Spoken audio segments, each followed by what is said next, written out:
अस्सलाम वालेकुम। आप देख रहे हैं पाक एक्सक्लूसिव टीवी। सिटी कोर्ट में दुआ ज़ारा केस की समाअत हुई। इसके बाद अदालत ने हुक्म दिया कि दुआ ज़ारा से किसी को भी मिलने की इजाज़त नहीं जब तक अदालत का तारीरी हुक्मनामा ना हो।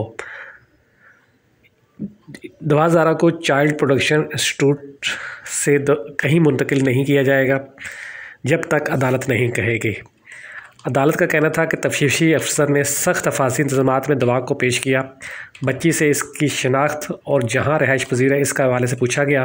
हुक्मनामा भी जारी किया गया।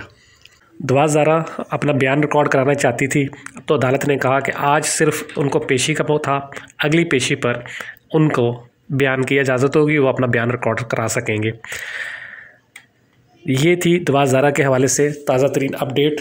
आप देख रहे थे पाक एक्सक्लूसिव टीवी, देखते रहे। इस हवाले से आपको मज़ीद बताता हूँ कि आज दुआ ज़ारा की वालदैन से अदाकारा हिरा मानी ने भी माफ़ी मांगी।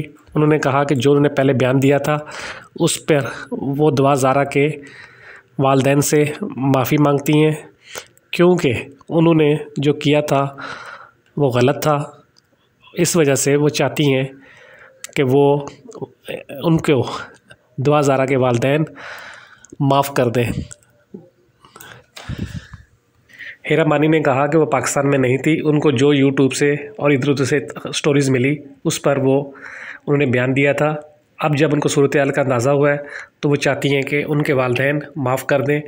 ये बयान हिरा मानी ने ख़ुद जारी किया है अपने ट्विटर अकाउंट से। दूसरी जानिब लाहौर में प्रेस कॉन्फ्रेंस करते हुए ज़हीर की वालदा ने भी दुआ ज़ारा के वालदैन से माफ़ी मांगी। उसका कहना था कि उसके बच्चों की जान को ख़तरा है, इसलिए उनको लाहौर मुंतकिल किया जाए और वो जो मेरे बेटे ने किया इसकी मैं माफ़ी मांगती हूँ, उसको माफ़ कर दें। इसकी वालदा ने मज़ीद कहा कि ज़हीर शादी की बात की थी, मैंने उसको मना किया कि तुम पढ़ो, लेकिन जब शादी हुई तो इसमें दुआ ज़ारा और ज़हीर दोनों कसूरवार हैं, इसलिए किसी एक को मुजरिम नहीं कहा जा सकता। मैं इसके वालदैन से कहती हूँ कि इनकी जो दिल आज़ारी इसकी मैं माफ़ी मांगती हूँ, इसको माफ़ कर दें और मुझे भी माफ़ कर दें। ये थी जी अब तक की ताज़ा तरीन सूरत हाल।